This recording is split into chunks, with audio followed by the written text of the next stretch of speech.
দফতরে কোনো ছবি না থাকাই চাই, কারণ যেখানে কোনো ফানির ছবি থাকে রহমতের ফেরেশতা সেখানে আসে না।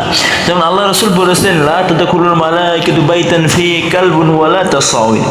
ছবি হারাম হয়েছে কেন হারাম হয়েছে এ নিয়ে আমাদের মতবিরোধ আছে।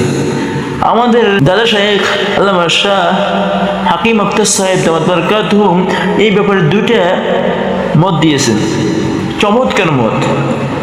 তিনি বললেন, আল্লাহ পাক তার বান্দা বান্দীদের ইজ্জত রক্ষার ব্যবস্থা করেছেন। এই ছবি হারাম করে আল্লাহ তাআলা তার বান্দা বান্দীদের ইজ্জত রক্ষা করার ব্যবস্থা করেছেন। কারণ কারো বৃদ্ধ নারীর 16 বছর বয়সের ছবি যদি কোথাও টাঙ্গানো থাকে, তাহলে যেই বীণ পুরুষ আচমকা এই বিদ্যাকে দেখে ফেলবে, তার প্রতি শ্রদ্ধাশীল হয়ে উঠবে। তার দৃষ্টিতে যদি 16 বছর ওই ছবিটির উপর পড়ে, তাহলে অন্তরে তার সম্পর্কে সে খারাপ চিন্তা ভাবনা করতে থাকবে।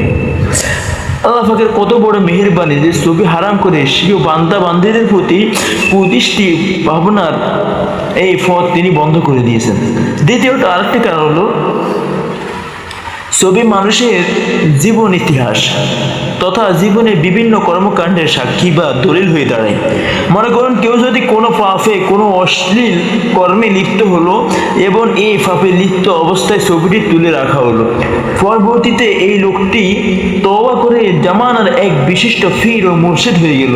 ওই সময় কোনো শত্রু বা হিংসুক যদি তার অতীতের ওই ঘৃণ্য ছবিটি প্রকাশ করে দেয়, একজন মুমিনের জন্য ইহা কত বড় অপমানের বিষয়।